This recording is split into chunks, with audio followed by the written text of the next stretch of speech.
دوستو، آج آپ کو ایک عبرتناک اور دردناک واقعہ سناتے ہیں۔ ہاتھوں پر لگی ہوئی مہندی اور دلہن پہنچ گئی قبر میں۔ یہ واقعہ سننے سے پہلے اپنے دلوں کو تھام لیجئے۔ یہ واقعہ پیش آیا ہے انڈیا میں۔ یہ کہانی ہے ایک نہایت بدتمیز اور بگڑی ہوئی لڑکی کی۔ اسلام نے جن جن باتوں سے منع کیا ہے یا روکا ہے، ان سب باتوں کو اس نے اپنی لائف میں کبھی فالو نہیں کیا تھا۔ اس کی ماں اس کو بہت سمجھاتی تھی، لیکن وہ اس کی نہیں سنتی تھی اور کہتی تھی ٹھیک ہے دیکھا جائے گا، ابھی تو بہت وقت ہے۔ اب اس کی شادی طے ہو چکی تھی اور یہ واقعہ اس کی رخصتی سے ایک دن پہلے کا تھا۔ اس نے اپنے تمام دوستوں کو انوائٹ کیا، اس کے ساتھ اس کے کزنز بھی تھے، اور ایک پروگرام بنایا۔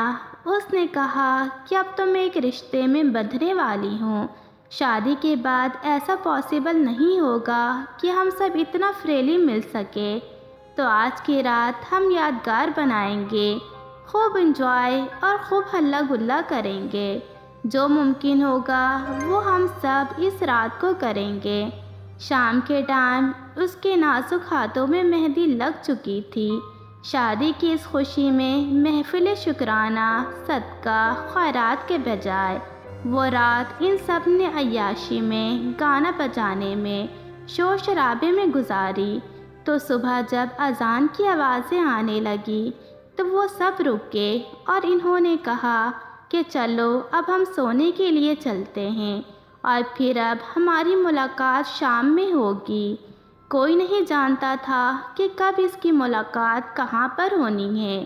وہ لڑکی نماز ادا کرنے کے بجائے، شکرانہ ادا کرنے کے بجائے کہ رب کعبہ نے اس کو یہ خوبصورت دن دکھایا ہے، اپنے بستر پر تھک ہار کر سو گئی۔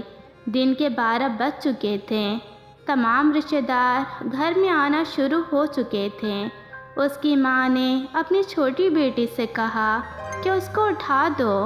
اس کی بہن اس کو اٹھانے گئی تو اس کی بہن دروازہ نہیں کھول رہی تھی۔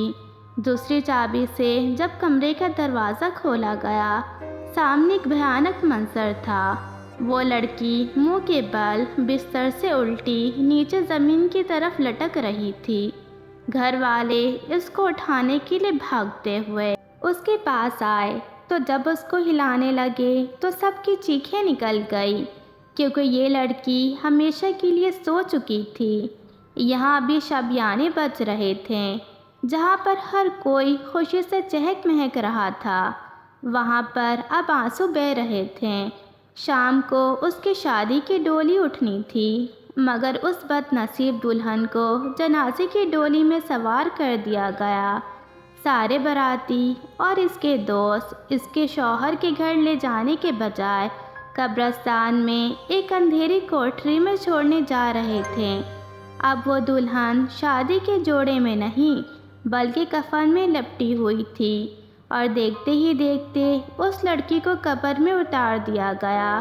ایک دن وہ اپنی ماں کے خواب میں آئی اور کہا کہ میں بہت تکلیف میں ہوں، ماں مجھے بچا لیجئے۔ اس کی ماں یہ خواب دیکھ کر تڑپ اٹھی اور اپنی بیٹی کی بخشش کے لیے بہت کچھ پڑھا، عبادتیں کی، دعائیں کی، صدقہ و خیرات کیے، جس سے اس لڑکی کو دیے جانے والے عذاب میں کمی آ گئی۔ اللہ تعالیٰ اپنے پیارے حبیب کے صدقے ہمارے تمام گناہوں کو معاف فرمائے۔ آمین ثم آمین یا رب العالمین۔